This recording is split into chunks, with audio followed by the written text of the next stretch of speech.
ಇನ್ನು ರಾತ್ರೋರಾತ್ರಿ ಅಶ್ವಿನಿ ಗೌಡ ಈಗ ಅರೆಸ್ಟ್ ಆಗಿದ್ದಾರೆ ಎಂಬ ಮಾಹಿತಿ ಬರ್ತಿರುವಂಥದ್ದು. ಹಾಗಾದರೆ ಏನಾಗಿದೆ ಇದ್ರ ಬಗ್ಗೆ ಸಂಪೂರ್ಣ ಮಾಹಿತಿ ನಿಮಗೆ ಕೊಡ್ತೀನಿ. ಅದಕ್ಕೆ ಮುನ್ನ ಚಾನಲ್ ಸಬ್ಸ್ಕ್ರೈಬ್ ಮಾಡಿ.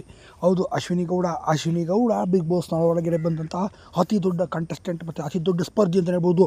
ಹೌದು, ಕನ್ನಡ ಪರ ಹೋರಾಟಗಾರ್ತಿ ಅಂತ ಹೇಳಿಕೊಂಡು ಇಂಗ್ಲೀಷ್ನಲ್ಲಿ ಮಾತಾಡುವ ಅತಿ ದೊಡ್ಡ ಹೋರಾಟಗಾರ್ತಿ ಸದ್ಯ ಒಂದು ಎಸ್ ಎಂಬ ಪದವನ್ನು ಬಳಕೆ ಮಾಡಿದ್ದ ವಿಚಾರವಾಗಿ, ಒಂದು ಪದ ಬಳಕೆದ ವಿಚಾರವಾಗಿ ಈಕೆಯ ಮೇಲೆ ಸಾಕಷ್ಟು ದೂರುಗಳು ಬೇರೆ ಬೇರೆ ಕಡೆ ದೂರುಗಳು ದಾಖಲಾಗಿದೆ. ಸದ್ಯ ಇದೇ ಸಂಬಂಧಪಟ್ಟಂತೆ ರಾತ್ರೋರಾತ್ರಿ ಅರೆಸ್ಟ್ ಆಗಿದ್ದಾರೆ ಎಂಬ ಮಾಹಿತಿ ಬರ್ತಾ ಇರುವಂಥದ್ದು. ಮತ್ತು ಯಾವುದೇ ಕ್ಷಣದಲ್ಲಿ ಬೇಕಾದರೂ ಅರೆಸ್ಟ್ ಆಗ್ಬೋದು ಅಂತ ಕೂಡ ಹೇಳಲಾಗ್ತದೆ.